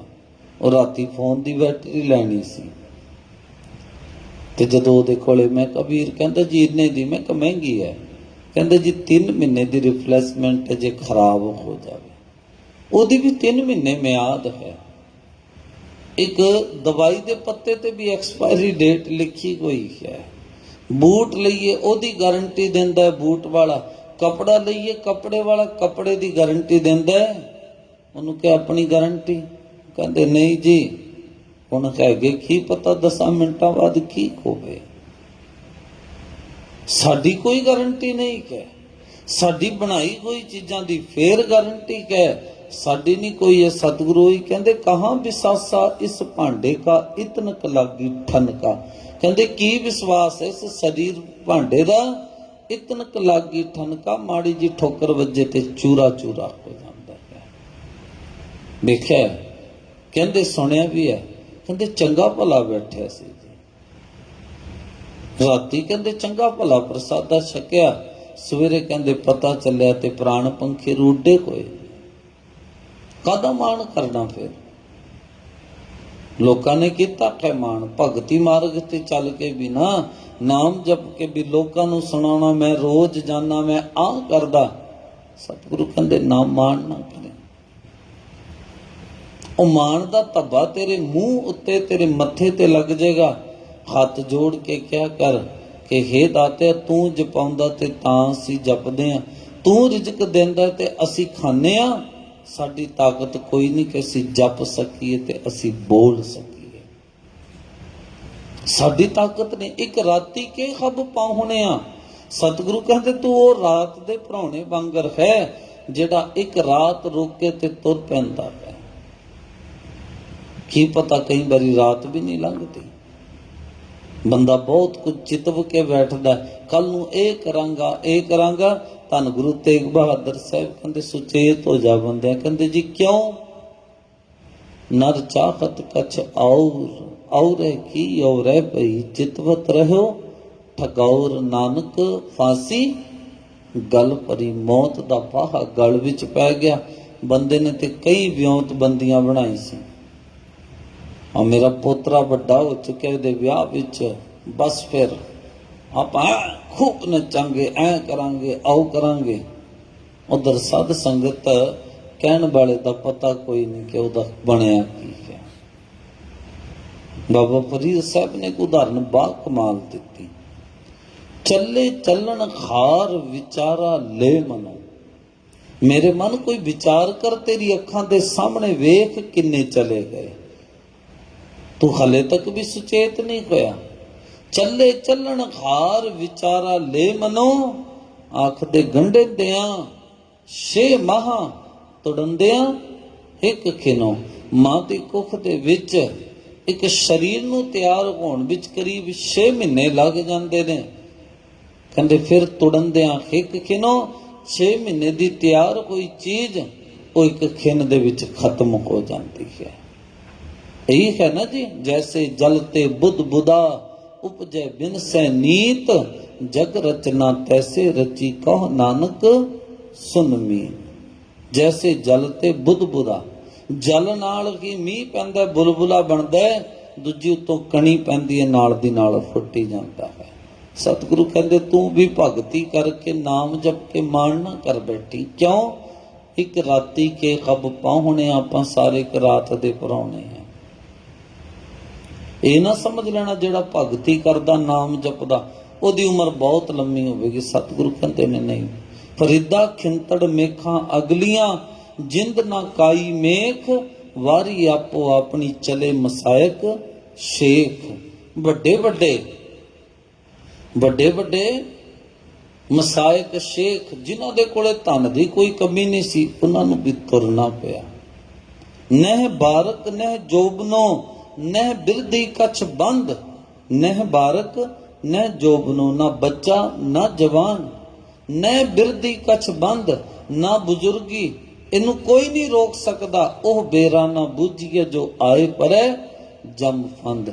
ਉਹਦੇ ਬਾਰੇ ਕੋਈ ਨਹੀਂ ਦੱਸ ਸਕਦਾ ਕਿ ਕਿਸ ਟਾਈਮ ਮੌਤ ਦਾ ਫਾਹਾ ਗਲ ਵਿੱਚ ਪੈਣਾ। ਨਾ ਮੈਂ ਦੱਸ ਸਕਦਾ, ਮੈਂ ਨਹੀਂ ਦੱਸ ਸਕਦਾ। ਕਿਸੇ ਦੇ ਅੰਦਰ ਤਾਕਤ ਹੀ ਨਹੀਂ ਹੈ ਕਿ ਦੱਸ ਦਵੇ ਕਿ ਜੀ ਕਿਸ ਟਾਈਮ ਆਉਣੀ ਹੈ। ਆਪਾਂ ਤਿਆਰੀ ਕਰ ਲਈਏ, ਚੰਗੀ ਤਰ੍ਹਾਂ ਖਾ ਪੀ ਕੇ ਨਹਾ ਧੋ ਕੇ ਫਿਰ ਜਾਵਾਂਗੇ। ਨਾ, ਤੁਹਾਡੇ ਘਰੇ ਤੇ ਡੋਰਬੈਲ ਵੱਜਦੀ ਹੈ, ਕੋਈ ਦੱਸ ਕੇ ਆਉਂਦਾ ਹੈ। ਬਾਬਾ ਜੀ ਕਹਿੰਦੇ ਮਲਕਲ ਮੌਤ ਜਾਓ ਸੀ ਸਭ ਦਰਵਾਜ਼ੇ ਭੰਨ। ਜਦੋਂ ਮੌਤ ਨੇ ਆਉਣਾ ਤੇਰੇ ਦਰਵਾਜ਼ੇ ਦਰਵਾਜ਼ਿਆਂ ਦਾ ਕੋਈ ਕੰਮ ਨਹੀਂ ਹੈ। ਤੇਰੇ ਦਰਵਾਜ਼ੇ ਦਰਵਾਜ਼ਿਆਂ ਕੋਈ ਕੰਮ ਨਹੀਂ ਹੈ। ਇੱਕ ਪਲ ਦੇ ਵਿੱਚ, ਇੱਕ ਖਿੰਨ ਦੇ ਵਿੱਚ ਕਹਿੰਦੇ ਸਾਰੀ ਦੀ ਸਾਰੀ ਖੇਡ ਬਣ ਜਾਣੀ ਹੈ। ਇੱਕ ਖਿੰਨ ਦੇ ਵਿੱਚ ਸਾਰੀ ਦੀ ਸਾਰੀ ਖੇਡ ਬਣ ਜਾਣੀ ਹੈ। ਫਿਰ ਮਾਣ ਕਾਹਦਾ ਕਰਨਾ? ਮਾਣ ਛੱਡ ਦੇਣਾ ਚਾਹੀਦਾ। ਯਤਨ ਕਰਨਾ ਜੀਵਨ ਰਹਿੰਦਿਆਂ ਜੇ ਮਾਣ ਛੱਡ ਸਕੋ। ਰੱਬ ਦੇ ਘਰੇ ਐਂਟਰੀ ਨਹੀਂ ਜੇ ਹੋਣ ਦਿੰਦਾ ਹੈ। ਹਉਮੈ ਤੇ ਨਾਮ ਦੋਵੇਂ ਇੱਕੋ ਥਾਂ ਨਹੀਂ ਰਹਿ ਸਕਦੇ। ਇੱਕ ਚੀਜ਼ ਨੂੰ ਛੱਡਣਾ ਪਵੇਗਾ। ਨਾਲੇ ਇੱਕ ਚੀਜ਼ ਨੂੰ ਛੱਡ ਕੇ ਬਰਬਾਦੀ ਹੈ, ਤੇ ਇੱਕ ਚੀਜ਼ ਨੂੰ ਛੱਡ ਕੇ ਸਾਧ ਸੰਗਤ ਜੀਵਨ ਆਬਾਦ ਹੀ ਆਬਾਦ ਹੈ। ਵਿਚਾਰ ਲਈਏ ਫਿਰ। ਸਤਿਗੁਰੂ ਕਹਿੰਦੇ ਉਹ ਬੇਰਾ ਨਾ ਬੁੱਝੀਏ ਜੋ ਆਏ ਪਰੇ ਜਮ ਫੰਦ। ਉਸ ਸਮੇਂ ਦੇ ਬਾਰੇ ਕੌਣ ਦੱਸੇਗਾ? ਕਦ ਗਲ ਵਿੱਚ ਫਾਹਾ ਪੈ ਗਿਆ। ਚੰਗਾ ਭਲਾ ਘਰੋਂ ਗਿਆ ਸੀਗਾ ਜੀ, ਖਬਰ ਕੀ ਲੱਗੀ? ਖਤਮ ਹੋ ਗਈ ਕਹਾਣੀ। ਸਤਿਗੁਰਾਂ ਅਗਲਾ ਵਚਨ ਕਿਹਾ ਫਿਰ, ਅਬ ਕਿਆ ਰੰਗ ਲਾਇਓ ਮੋਹ ਰਚਾਇਓ। ਕਹਿੰਦੇ ਭਾਈ ਤੈਨੂੰ ਦੱਸ ਵੀ ਦਿੱਤਾ ਕਿ ਤੂੰ ਇੱਕ ਰਾਤ ਦਾ ਭਰਾਉਣਾ ਹੈ। ਤੈਨੂੰ ਪਤਾ ਹੈ ਕਿ ਤੇਰਾ ਜੀਵਨ ਕਿੰਨਾ ਕੁ ਹੈ? ਸਾਨੂੰ ਨਹੀਂ ਪਤਾ। ਫਿਰ ਦੁਹਰਾ ਰਿਹਾ, ਇੱਕ ਦਵਾਈ ਦੀ ਐਕਸਪਾਇਰੀ ਡੇਟ ਹੈ। ਬੂਟ ਲੈ ਕੇ ਆਉਂਦੇ ਆ, ਉਹਨਾਂ ਦੀ ਗਾਰੰਟੀ ਬੂਟ ਵਾਲਾ ਦਿੰਦਾ ਹੈ, ਕੱਪੜੇ ਵਾਲਾ ਕੱਪੜੇ ਦੀ ਗਾਰੰਟੀ ਦਿੰਦਾ ਹੈ। ਉਹਨੂੰ ਕਹੋ ਕਿ ਆਪਣੀ ਗਾਰੰਟੀ ਦੇ ਦੇ, ਤੂੰ ਕਿੰਨੇ ਦਿਨ ਜਿਉਣਾ, ਨਾ ਹੱਥ ਜੋੜ ਦੂਗਾ। ਨਹੀਂ ਪਤਾ, ਨਹੀਂ ਪਤਾ। ਮੈਂ ਕਿਵੇਂ ਦੱਸ ਦਵਾਂ ਮੈਂ ਕਿੰਨਾ ਸਮਾਂ ਇਸ ਸਰੀਰ ਵਿੱਚ ਰਹਿਣਾ ਹੈ? ਫਿਰ ਲੋਕਾਂ ਨੂੰ ਕਿਉਂ ਭਰਮ ਵਿੱਚ ਪਾਇਆ ਹੈ? ਲਵਾਈ ਚੱਲੀਏ ਗੇੜੇ, ਇੱਧਰ ਆਲ ਦੁਆਲ। ਸਤਿਗੁਰੂ ਕਹਿੰਦੇ ਨੇ ਨਹੀਂ, ਇੰਜ ਨਹੀਂ। ਰੱਬ ਪਰਮਾਤਮਾ ਦੀ ਭਗਤੀ ਕਰਤੇ ਦੀ ਯਾਦ ਵਿੱਚ ਜੁੜਨਾ, ਇਹੀ ਜੀਵਨ ਦਾ ਅਸਲ ਮਨੋਰਥ ਹੈ। ਤੇ ਦਾਤਾ ਜੀ ਅੱਗੇ ਅੱਜ ਕਹਿ ਰਹੇ ਨੇ, ਕਹਿੰਦੇ ਅਬ ਕਿਆ ਰੰਗ ਲਾਇਓ ਮੋਹ ਰਚਾਇਓ। ਤੈਨੂੰ ਪਤਾ ਚੱਲ ਗਿਆ ਕਿ ਤੂੰ ਇੱਕ ਰਾਤ ਦਾ ਭਰਾਉਣਾ ਹੈ। ਅਬ ਕਿਆ ਰੰਗ ਲਾਇਓ। ਹਲੇ ਵੀ ਕਹਿੰਦੇ ਸੰਸਾਰ ਦੇ ਪਦਾਰਥਾਂ ਦੇ ਨਾਲ ਤੂੰ ਪ੍ਰੀਤ ਪਾ ਕੇ ਬੈਠਾ ਹੈ, ਹਾਲੇ ਵੀ ਤੂੰ ਇਹਨਾਂ ਨੂੰ ਛੱਡਣ ਲਈ ਤਿਆਰ ਨਹੀਂ। ਮੋਹ ਰਚਾਇਓ, ਇੰਨੀ ਪਕੜ ਬਣਾਈ ਹੋਈ ਹੈ, ਮੋਹ ਰਚਾਇਓ। ਪਰ ਅੱਗੇ ਪਤਾ ਕੀ ਕਹਿੰਦੇ, ਨਾਂਗੇ ਆਵਣ ਜਾਵਣਿਆ। ਅਖੀਰ ਨੂੰ ਤੇ ਕਹਿੰਦੇ ਇਸ ਦੁਨੀਆ ਤੋਂ ਤੈਨੂੰ ਨੰਗਾ ਹੀ ਜਾਣਾ ਪਵੇਗਾ। ਹੁਣ ਨੰਗਾ ਦੇ ਅਰਥ, ਚਲੋ ਆਪਾਂ ਤੇ ਆਪਣੀ ਮਰਜ਼ੀ ਨਾਲ ਬਹੁਤ ਕੁਝ ਪਵਾਉਂਦੇ ਆ ਨਾ ਜੀ ਕੱਪੜੇ। ਮੈਂ ਤੇ ਹੈਰਾਨ ਹੁੰਨਾ ਕਈ ਵਾਰੀ, ਸਾਲ ਤੇ ਨਹੀਂ ਹੋਇਆ ਹਲੇ 6 ਮਹੀਨੇ ਹੋਏ, ਦਾਸ ਦੀ ਸਿੰਘਣੀ ਦੀ ਮਾਮੀ ਜੀ ਚੜ੍ਹਾਈ ਕਰ ਗਏ। ਛੋਟੀ ਉਮਰੇ, ਕੋਈ 40 ਸਾਲ ਦੀ ਉਮਰ ਸੀਗੀ। ਜਿਸ ਦਿਨ ਸੰਸਕਾਰ ਕਰਨਾ ਸੀਗਾ ਨਾ, ਤੁਸੀਂ ਹੈਰਾਨ ਹੋਗੇ। ਚਲੋ ਅਸੀਂ ਜੇ ਉੱਥੋਂ ਸਮਝਾਈਏ ਤੇ ਫਿਰ ਆਖਣਗੇ ਕਿ ਜੀ ਇਹ ਤੇ ਟਾਈਮ ਵੀ ਨਹੀਂ ਵੇਖਦੇ, ਇਹਨਾਂ ਦਾ ਪ੍ਰਚਾਰਕਾਂ ਦਾ, ਇਹ ਤੇ ਉੱਥੇ ਹੀ ਬੋਲਣ ਲੱਗ ਪੈਂਦੇ। ਤੁਸੀਂ ਹੈਰਾਨ ਹੋਗੇ ਸੁਣ ਕੇ। ਘੱਟੋ ਘੱਟ ਮੇਰੇ ਹਿਸਾਬ ਨਾਲ 80 ਤੋਂ ਉੱਤੇ ਸੂਟ ਸੀਗੇ ਅਣਸਿੱਤੇ ਹੋਏ, ਜਿਹੜੇ ਲਿਆ ਕੇ ਸਾਡਾ ਵੀ ਚੜਾਓ ਜੀ ਸਰੀਰ ਉੱਤੇ, ਸਾਡਾ ਵੀ ਚੜਾਓ, ਸਾਡਾ ਵੀ ਚੜਾਓ। ਮੈਂ ਕਈ ਵਾਰੀ ਸੋਚਦਾ ਉਹਨਾਂ ਜਿਉਂਦਿਆਂ ਨੂੰ ਤੇ ਇੱਕ ਸੂਟ ਨਹੀਂ ਕੋਈ ਲਿਆ ਕੇ ਦਿੰਦਾ, ਮਰੇ ਦੇ ਉੱਤੇ ਤੁਸੀਂ ਅੰਬਾਰ ਲਾ ਦਿੰਦੇ ਹੋ। ਜਿਉਂਦੇ ਬਾਪੂ ਨੂੰ ਕਦੇ ਪੈਰ ਦੇ ਵਿੱਚ ਜੁੱਤੀ ਨਹੀਂ ਪਵਾ ਕੇ ਵੇਖੀ, ਮਰੇ ਹੋਏ ਦੇ ਉੱਤੇ ਤੁਸੀਂ ਲੋਈਆਂ ਪਾਉਂਦੇ ਹੋ। ਮੈਂ ਨਾ ਜਾਵਾਂ ਉਸ ਪਾਸੇ, ਸਿਰਫ ਧਿਆਨ ਦੇਣਾ। ਸਤਿਗੁਰੂ ਕਹਿੰਦੇ ਅਬ ਕਿਆ ਰੰਗ ਲਾਇਓ, ਮੋਹ ਰਚਾਇਓ, ਨਾਂਗੇ ਆਵਣ ਜਾਵਣਿਆ। ਜਿੰਨੇ ਮਰਜ਼ੀ ਸੂਟ ਕੋਈ ਚੜਾ ਲਵੇ, ਜਿੰਨੀ ਮਰਜ਼ੀ ਕੋਈ ਲੋਈਆਂ ਪਾ ਲਵੇ, ਇੱਥੇ ਨਾਂਗੇ ਆਵਣ ਜਾਵਣਿਆਂ ਦੇ ਅਰਥ ਇਹ ਨੇ। ਆਪਾਂ ਵੀ ਸੂਟ ਵਧੀਆ ਨਵਾਂ ਸਵਾ ਕੇ ਪਾਉਂਦੇ ਮਰੇ ਕੋਈ ਬੰਦੇ ਨੂੰ ਵੀ, ਤੁਹਾਨੂੰ ਪਤਾ ਉਹਦੇ ਵਿੱਚ ਜੇਬ ਨਹੀਂ ਜੇ ਲੱਗਦੀ, ਕਿੰਨੇ ਭਰਮ ਨੇ। ਗੜ ਤੇ ਨਾ ਪੌਣ ਪਾਈ ਜਾਂਦੀ ਹੈ ਜੀ, ਪੌਣ ਕਹਿੰਦੇ ਪੌਣਾ ਕੱਪੜਾ ਲੈਣਾ, ਪੂਰਾ ਨਹੀਂ ਜੇ ਲੈਣਾ, ਬੰਦਾ ਮਰ ਗਿਆ। ਹੋਰ ਬਹੁਤ ਕੁਝ ਹੈ। ਘੱਟੋ ਘੱਟ ਸਿੱਖਾਂ ਨੂੰ ਇਸ ਬਿਮਾਰੀ ਤੋਂ ਸੁਚੇਤ ਹੋਣਾ ਚਾਹੀਦਾ, ਸੁਚੇਤ ਹੋਣਾ ਚਾਹੀਦਾ। ਮੇਰੇ ਨਾਲ ਤੇ ਘਟੀ ਇੱਕ ਵਾਰੀ, ਉਹ ਗ੍ਰੰਥੀ ਸਿੰਘ ਹੈ ਨਹੀਂ ਸੀ ਪਿੰਡ ਵਿੱਚ, ਤੇ ਗਏ ਹੋਏ ਸੀ ਅਸੀਂ ਪਿੰਡ, ਕੋਈ ਸ਼ਰੀਰ ਚੜਾਈ ਕਰ ਗਿਆ। ਮੈਨੂੰ ਇੱਕ ਬਜ਼ੁਰਗ ਆ ਕੇ ਕਹਿੰਦੇ ਭਾਈ ਸਾਹਿਬ ਬਾਬਾ ਜੀ ਦੇਖਣਾ। ਮੈਂ ਕਿਹਾ ਜੀ ਕੀ? ਕਹਿੰਦੇ ਕਿੱਥੇ 5 ਕਣਾਂ ਤੇ ਨਹੀਂ ਲੱਗੀਆਂ। ਮੈਂ ਕਿਹਾ ਜੀ ਉਹ ਕੀ ਹੁੰਦਾ ਹੈ, ਸਾਨੂੰ ਤੇ ਪੜਾਇਆ ਨਹੀਂ ਗੁਰਮਤਿ ਦੀ ਪੜ੍ਹਾਈ ਵਿੱਚ, ਕਿੱਥੇ ਪੰਚਕ ਕਹਿੰਦੇ ਜੀ ਉਹਨੂੰ, 5 ਕਣਾਂ ਤੇ ਨਹੀਂ ਲੱਗੀਆਂ। ਮੈਂ ਕਿਹਾ ਜੀ ਮੈਨੂੰ ਨਹੀਂ ਪਤਾ। ਕਹਿੰਦੇ ਜੰਤਰੀ। ਮੈਂ ਕਿਹਾ ਮੇਰੀ ਗੱਡੀ ਵਿੱਚ ਪਈ ਹੈ, ਪ੍ਰੋਗਰਾਮ ਵੇਖਣਾ ਹੁੰਦਾ ਹੈ, ਵੇਖਿਆ? ਕਹਿੰਦੇ ਜੀ ਨਹੀਂ ਕਹਿ। ਫਿਰ ਮੈਂ ਕਿਹਾ 5 ਕਣਾਂ ਹੁੰਦਾ ਕੀ? ਕਹਿੰਦੇ ਜੇ ਪੰਚਕ ਵਿੱਚ ਕੋਈ ਬੰਦਾ ਮਰ ਜਾਵੇ ਨਾ। ਮੈਂ ਕਿਹਾ ਜੀ ਫੇਰ? ਕਹਿੰਦੇ 5 ਉਹਦੇ ਨਾਲ ਮਰਦੇ ਨੇ, 5 ਬੰਦਿਆਂ ਨੂੰ ਨਾਲ ਲੈ ਕੇ ਜਾਂਦਾ ਹੈ। ਮੈਂ ਕਿਹਾ ਜੀ ਫੇਰ ਜੇ 5 ਕਣਾਂ ਲੱਗੀਆਂ ਹੁੰਦੀਆਂ ਫਿਰ ਕੀ ਕਰਨਾ?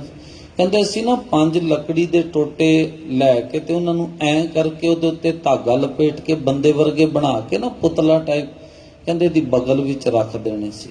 ਮੈਂ ਕਿਹਾ ਫੇਰ? ਕਹਿੰਦੇ ਫੇਰ ਨਹੀਂ ਜੇ ਇੰਨੇ ਬੰਦੇ ਲੈ ਕੇ ਜਾਣੇ ਸੀ। ਸਿੱਖ ਫਸੇ ਹੋਏ ਨੇ ਇਹਨਾਂ ਬਿਮਾਰੀਆਂ ਵਿੱਚ। ਉਹਦੀ ਕਾਹਦੀ ਦੁਸ਼ਮਣੀ ਕਿਆ ਕਿ ਉਹ 5 ਬੰਦਿਆਂ ਨੂੰ ਨਾਲ ਲੈ ਕੇ ਜਾਵੇਗਾ? ਖੈਰ ਬੇਨਤੀ ਕਰ ਰਹੇ ਅਸੀਂ, ਸਤਿਗੁਰੂ ਕਹਿੰਦੇ ਅਬ ਕਿਆ ਰੰਗ ਲਾਇਓ। ਬੰਦੇ ਤੈਨੂੰ ਪਤਾ ਚੱਲ ਚੁੱਕਿਆ ਹੈ, ਗੰਢਿੰਦਿਆਂ 6 ਮਾਹ ਤੁੜਨਦਿਆਂ ਇੱਕ ਖਿਨ ਇਸ ਸਰੀਰ ਨੂੰ ਬਣਨ ਵਿੱਚ 6 ਮਹੀਨੇ ਲੱਗ ਜਾਂਦੇ ਨੇ, ਖਤਮ ਹੋਣ ਦੇ ਵਿੱਚ 1 ਪਲ ਲੱਗਦਾ ਹੈ। ਹਮ ਆਦਮੀ ਹਾਂ ਇੱਕਦਮੀ ਮੋਹਨਤ ਮੋਹਤ ਨਾ ਜਾਣਾ, ਪੰਡਤ ਨਾਨਕ ਤਿਸੇ ਸਰੇ ਉਹ ਜਾ ਕੇ ਜੀ ਪ੍ਰਾਣਾ। ਉਹਨੂੰ ਯਾਦ ਕਰ ਜਿਸਨੇ ਇਹ ਤੈਨੂੰ ਜੀਵਨ ਦਿੱਤਾ ਹੈ। ਨਾਂਗੇ ਆਵਣ ਜਾਵਣਿਆਂ ਦੇ ਅਰਥ ਇੱਕ ਵਾਰੀ ਫੇਰ ਦੁਹਰਾ ਦਿੰਨਾ। ਨਾਂਗੇ ਆਵਣ ਜਾਵਣਿਆਂ ਦੇ ਅਰਥ ਨੇ ਨੰਗਾ ਦੋਜਖ ਚਾਲਿਆ ਤਾਂ ਦਿਸੇ ਖਰਾ ਡਰਾਵਣਾ, ਕਰ ਅਵਗਣ ਪਛਤਾਵਣਾ। ਇੱਥੇ ਬਖਸ਼ਿਸ਼ ਰਹਿਮਤ ਦਾ ਜਿਹੜਾ ਕਪੜਾ ਹੈ ਨਾ ਉਹਦੀ ਗੱਲ ਕਰਦੇ ਨੇ, ਜਿਸ ਨੂੰ ਤੁਸੀਂ ਜਪਜੀ ਸਾਹਿਬ ਵਿੱਚ ਪੜ੍ਹਦੇ ਹੋ, ਅੰਮ੍ਰਿਤ ਵੇਲਾ ਸਚ ਨਾਉ ਵਡਿਆਈ ਵਿਚਾਰ ਕਰਮੀ ਆਵੇ, ਕਪੜਾ ਨਦਰੀ ਮੋਖ ਦੁਆਰ। ਕਰਮੀ ਦੇ ਅਰਥ ਬਖਸ਼ਿਸ਼, ਪਰਮਾਤਮਾ ਦੀ ਰਹਿਮਤ ਦਾ ਜਿਹੜਾ ਕਪੜਾ ਹੈ ਨਾ। ਕਿਉਂ? ਸਰੀਰ ਢੱਕਣ ਲਈ ਕਪੜੇ ਦੀ ਲੋੜ ਹੈ। ਜਿਹੜਾ ਸਤ ਸੰਗਤ ਸਰੀਰ ਨਹੀਂ ਢੱਕਦਾ ਉਹਦੇ ਲਈ ਸੰਸਾਰੀ ਬਹੁਤ ਕੁਝ ਕਹਿੰਦੇ ਨੇ। ਰੱਬ ਨੇ ਬਣਾਇਆ ਹੀ ਹੈ ਨਾ ਇਸ ਲਈ ਢੱਕਿਆ ਜਾਵੇ, ਪਰ ਅੱਜ ਤੇ ਅੰਗ ਪ੍ਰਦਰਸ਼ਨ ਹੁੰਦਾ ਹੈ। ਅਸੀਂ ਤੇ ਕਈ ਵਾਰੀ ਗੁਰਦੁਆਰਿਆਂ ਵਿੱਚ ਵੀ ਨਹੀਂ ਟਿਕਦੇ, ਇਹੋ ਜਿਹੇ ਹਾਲਾਤ ਹੈ। ਉੱਦਾਂ ਨਾ ਰਹਿਤ ਮਰਿਆਦਾ ਦੇ ਵਿੱਚ ਲਿਖਿਆ ਹੋਇਆ, ਮੈਂ ਕਹਿ ਦਿੰਦਾ ਵਿੱਚ ਗੱਲ ਆਈ ਹੈ, ਜਦੋਂ ਵੀ ਆਪਾਂ ਗੁਰੂ ਘਰ ਆਈਏ ਸਾਡਾ ਗੋਡਾ ਤੇ ਮੋਢਾ ਨੰਗਾ ਨਹੀਂ ਜੇ ਹੋਣਾ ਚਾਹੀਦਾ। ਰਹਿਤ ਮਰਿਆਦਾ ਦੇ ਵਿੱਚ ਇਹ ਐਡ ਹੈ, ਗੋਡਾ ਤੇ ਮੋਢਾ ਇਹ ਦੋਵੇਂ ਨੰਗੇ ਨਹੀਂ ਜੇ ਹੋਣੇ ਚਾਹੀਦੇ। ਤਾਂ ਹੀ ਤੁਸੀਂ ਵੇਖਿਆ ਹੋਣਾ ਇਤਿਹਾਸਿਕ ਗੁਰਦੁਆਰਿਆਂ ਦੇ ਵਿੱਚ ਜਿਹੜੇ ਨਿੱਕਰਾਂ ਪਾਉਣ ਕੇ ਆਉਂਦੇ ਨੇ ਨਾ ਮੱਥਾ ਟੇਕਣ, ਉਹਨਾਂ ਨੂੰ ਮੈਂ ਫਿਰ ਕਈ ਵਾਰ ਇਹ ਵੀ ਕਹਿੰਦਾ, ਮੈਂ ਕਿ ਕਿਤੇ ਵਿਆਹ ਵਿੱਚ ਜਾਂਦੇ ਹੋ, ਉੱਥੇ ਜਾਂਦੇ ਹੋ ਤੁਸੀਂ ਨਿੱਕਰ ਪਾ ਕੇ? ਨਹੀਂ ਜੀ, ਕਿਉਂ? ਅਸੀਂ ਤੇ ਇੱਥੇ ਵਿਆਹ ਜਾਣਾ, ਇੱਕ ਆਮ ਜਿਹੇ ਬੰਦੇ ਦਾ ਵਿਆਹ। ਇੱਥੇ ਪਾਤਸ਼ਾਹਾਂ ਦੇ ਪਾਤਸ਼ਾਹ ਕੋਲ ਆਉਂਦੇ ਹੋ, ਸਭ ਤੋਂ ਵੱਡੇ ਰਾਜੇ ਕੋਲ, ਜਿਹੜਾ ਦੁਨੀਆ ਦਾ ਬਾਦਸ਼ਾਹ। ਇੱਥੇ ਸਾਧ ਸੰਗਤ ਮੂੰਹ ਚੱਕਿਆ ਤੇ ਫਿਰ ਕੱਪੜੇ ਵੀ ਇਹੋ ਜਿਹੇ, ਕਈ ਵਾਰੀ ਤੇ ਇਹੋ ਜਿਹੇ ਪਾਏ ਹੁੰਦੇ, ਗੁਰੂ ਦੀ ਹਜ਼ੂਰੀ ਵਿੱਚ ਚੰਗੀ ਤਰ੍ਹਾਂ ਬਹਿ ਵੀ ਨਹੀਂ ਹੁੰਦਾ। ਖੈਰ, ਨਾਂਗੇ ਆਵਣ ਜਾਵਣਿਆ, ਉਹ ਨਾਂਗੇ ਆਵਣ ਜਾਣਿਆਂ ਦੇ ਅਰਥ ਹੀ ਇਹ ਨੇ ਕਿ ਤੂੰ ਰੱਬ ਪਰਮਾਤਮਾ ਦੀ ਭਗਤੀ ਨਹੀਂ ਕੀਤੀ, ਸਿਮਰਨ ਨਹੀਂ ਕੀਤਾ, ਵਿਕਾਰਾਂ ਕਰਕੇ, ਮਾੜੇ ਕਰਮਾਂ ਕਰਕੇ, ਕਹਿੰਦੇ ਤੈਨੂੰ ਬਖਸ਼ਿਸ਼ ਦਾ ਕੱਪੜਾ ਨਹੀਂ ਮਿਲਿਆ। ਹੁਣ ਤੇਰੀ ਇੱਜ਼ਤ ਜਿਹੜੀ ਹੈ ਨਾ ਉਹ ਨਹੀਂ ਬਣੀ। ਬਸ ਜਿਵੇਂ ਨੰਗੇ ਬੰਦੇ ਨੂੰ ਫਿਟਕਾਰਾਂ ਪੈਂਦੀਆਂ ਨੇ, ਇਸੇ ਤਰ੍ਹਾਂ ਰੱਬ ਦੀ ਭਗਤੀ ਬੰਦਗੀ ਤੋਂ ਬਿਨਾਂ ਤੈਨੂੰ ਫਿਟਕਾਰਾਂ ਪੈਣਗੀਆਂ। ਨਾਂਗੇ ਆਵਣ ਜਾਵਣਿਆ, ਜਨਮ ਮਰਨ ਦਾ ਗੇੜ ਬਣਿਆ ਰਹੇਗਾ। ਸਤਿਗੁਰੂ ਫਿਰ ਕੀ ਕਰੀਏ? ਕਹਿੰਦੇ ਥਿਰ ਸਾਧੂ ਸ਼ਰਣੀ ਪੜੀਏ ਚਰਣੀ, ਥਿਰ ਸਾਧੂ ਸ਼ਰਣੀ ਪੜੀਏ ਚਰਣੀ। ਤੂੰ ਹੁਣ ਇੱਕ ਕੰਮ ਕਰ, ਅਕਾਲ ਪੁਰਖ ਵਾਹਿਗੁਰੂ ਪਰਮਾਤਮਾ ਦੀ ਯਾਦ ਵਿੱਚ ਜੁੜਨਾ ਹੈ ਨਾ, ਥਿਰ ਸਾਧੂ ਸ਼ਰਣੀ, ਤੂੰ ਗੁਰੂ ਦੇ ਚਰਨਾਂ ਦਾ ਓਟ ਆਸਰਾ ਲੈ। ਥਿਰ ਸਾਧੂ ਸ਼ਰਣੀ ਪੜੀਏ ਚਰਣੀ, ਤੂੰ ਗੁਰੂ ਦੇ ਚਰਨਾਂ ਦੇ ਨਾਲ ਜੁੜ ਜਾ। ਪੜੀਏ ਚਰਨੀ ਦੇ ਅਰਥ ਗੁਰੂ ਦੇ ਚਰਨਾਂ ਵਿੱਚ ਪੈ ਜਾ, ਲੰਮਾ ਪੈ ਜਾ। ਜਾਂ ਐਂ ਕਹਿ ਦਈਏ ਗੁਰੂ ਦੇ ਚਰਨਾਂ ਨਾਲ ਜੁੜ ਜਾ। ਅਗਲਾ ਬਚਨ ਫੇਰ ਕਹਿੰਦੇ, ਅਬ ਟੂਟਸ ਮੋਹ ਜੋ ਕੀਤੀਏ, ਇਹ ਤੇਰਾ ਮੋਹ ਜਿਹੜਾ ਤੂੰ ਦੁਨੀਆ ਦੇ ਨਾਲ ਕੀਤਾ ਹੋਇਆ ਨਾ, ਇਹ ਟੁੱਟ ਜਾਵੇਗਾ ਜਦੋਂ ਤੂੰ ਗੁਰੂ ਦੇ ਨਾਲ ਜੁੜੇਗਾ, ਭਗਤੀ ਕਰੇਗਾ, ਸਚ ਨਾਮ ਪਰਮਾਤਮਾ ਦੇ ਨਾਲ ਜੁੜੇਗਾ। ਜਿਹੜਾ ਮੋਹ ਦੁਨੀਆ ਦੇ ਨਾਲ ਪਿਆ ਹੋਇਆ ਇਹ ਟੁੱਟ ਜਾਏਗਾ। ਬੜਾ ਭੈੜਾ ਇਹ ਜੀ ਹੈ। ਬਿਸਤਰ ਨਾਲ ਮੋਹ ਪੈ ਜਾਵੇ ਤਾਂ ਨਹੀਂ ਬੰਦਾ ਉੱਠਦਾ, ਆਪ ਹੀ ਅਲਾਰਮ ਲਾਉਂਦਾ, ਆਪ ਹੀ ਬੰਦ ਕਰਦਾਗਾ। ਹੈਰਾਨੀ ਵਾਲੀ ਗੱਲ ਹੈ ਨਾ, ਜਦੋਂ ਕਿਸੇ ਹੋਰ ਨੇ ਲਾਇਆ ਹੋਵੇ ਤੇ ਗੱਲ ਵੱਖਰੀ। ਮੋਹ ਕਿਹੋ ਜਿਹਾ ਹੈ? ਸੰਸਾਰ ਦੇ ਪਦਾਰਥਾਂ ਨਾਲ, ਗੁਰੂ ਦੀ ਸੰਗਤ ਤੋਂ ਬਿਨਾਂ ਨਹੀਂ ਇਹ ਟੁੱਟ ਸਕਦਾ। ਸੰਪੂਰਨਤਾ ਦਾ ਵਚਨ ਸਤਿਗੁਰੂ ਆਖਦੇ ਨੇ, ਕਹੋ ਨਾਨਕ ਸ਼ੰਤ ਦਇਆਲ ਪੁਰਖ ਕੇ, ਤੂੰ ਪਰਮਾਤਮਾ ਦੇ ਗੀਤ ਗਾਇਆ ਕਰ, ਪਰਮਾਤਮਾ ਦੀ ਵਡਿਆਈ ਕਰਿਆ ਕਰ। ਮਨ ਹਰ ਲਾਏ ਪ੍ਰੀਤ ਕਬ ਦਿਨਿਆਰ ਦੇਖੀਐ, ਹੇ ਮੇਰੇ ਮਨ ਰੱਬ ਦੇ ਨਾਲ ਇੰਜ ਪ੍ਰੀਤ ਕਰ ਜਿਵੇਂ ਇੱਕ ਚੱਕਵੀ ਰਾਤ ਤੋਂ ਲੈ ਕੇ ਸਵੇਰ ਤੱਕ ਬੋਲਦੀ ਰਹਿੰਦੀ ਹੈ ਕਿ ਕਦ ਸੂਰਜ ਨਿਕਲੇਗਾ ਤੇ ਕਦ ਮੇਰਾ ਮਿਲਾਪ ਮੇਰੇ ਪਿਆਰੇ ਦੇ ਨਾਲ ਹੋਵੇਗਾ। ਸਤਿਗੁਰੂ ਕਹਿੰਦੇ ਤੂੰ ਵੀ ਇਦਾਂ ਹੀ ਰੱਬ ਦੇ ਨਾਲ ਪ੍ਰੀਤ ਕਰ। ਕਿਸ ਦਿਨ ਮੇਰੇ ਅੰਦਰੋਂ ਮੋਹ ਦਾ ਕੜ ਟੁੱਟੇਗਾ, ਮੋਹ ਦਾ ਕੜ ਟੁੱਟੇਗਾ ਤੇ ਮੇਰਾ ਮਿਲਾਪ ਸੱਚੇ ਪਰਮਾਤਮਾ ਦੇ ਨਾਲ ਹੋਵੇਗਾ। ਉਹਦੇ ਲਈ ਸਾਧਨ ਇੱਕੋ ਇੱਕ ਹੈ, ਜਿੱਥੇ ਤੁਸੀਂ ਬੈਠੇ ਹੋ, ਗੁਰੂ ਦੀ ਸੰਗਤ, ਗੁਰੂ ਦਾ ਉਪਦੇਸ਼। ਸਤਿਗੁਰੂ ਪਾਤਸ਼ਾਹ ਜੀ ਕਿਰਪਾ ਕਰਨ, ਆਪ ਸਭਨਾਂ ਨੂੰ ਨਾਮ ਦੀਆਂ ਦਾਤਾਂ, ਆਪਣੇ ਚਰਨਾਂ ਦੀ ਪ੍ਰੀਤੀ ਬਖਸ਼ਿਸ਼ ਕਰਨ। ਅਸੀਂ ਸਮਝ ਸਕੀਏ ਸਾਡੇ ਜੀਵਨ ਦਾ ਟੀਚਾ ਕਰਤੇ ਪਰਮਾਤਮਾ ਦੀ ਯਾਦ ਹੈ, ਪਰਮਾਤਮਾ ਦੀ ਭਗਤੀ ਹੈ। ਇੰਨੀਆਂ ਬੇਨਤੀਆਂ ਪ੍ਰਵਾਨ ਕਰ ਲੈਣੀਆਂ। ਆਓ, ਅੱਜ ਦਿਨ ਸ਼ਨੀਚਰਵਾਰ ਹੈ। ਭਾਈ ਵਿਰਿੰਦਰ ਸਿੰਘ ਜੀ ਹੁਣ ਕੁਝ ਸਮੇਂ ਲਈ ਕੀਰਤਨ ਦੀ ਹਾਜ਼ਰੀ ਭਰਨਗੇ। ਇਹਨਾਂ ਤੋਂ ਉਪਰੰਤ ਗੁਰਸਿੱਖ ਇਸਤਰੀ ਸਤਸੰਗ ਸਭਾ ਸੋਹਾਣਾ ਦਾ ਜੱਥਾ ਆਪ ਜੀ ਨੂੰ ਗੁਰੂ ਚਰਨਾਂ ਨਾਲ ਜੋੜੇਗਾ। ਵਿਚਾਰਾਂ ਕਰਦੇ ਹਾਂ, ਕਈਆਂ ਬੇਅੰਤ ਭੁੱਲਾਂ ਦੀ ਖਿਮਾ, ਗੁਰਬਖਸ਼ੀ ਫਤਿਹ ਪ੍ਰਵਾਨ ਕਰੋ। ਪਿਆਰ ਨਾਲ ਸਾਰੇ ਆਖੋ ਜੀ, ਵਾਹਿਗੁਰੂ ਜੀ ਕਾ ਖਾਲਸਾ, ਵਾਹਿਗੁਰੂ ਜੀ ਕੀ ਫਤਿਹ। ਵਾਹਿਗੁਰੂ।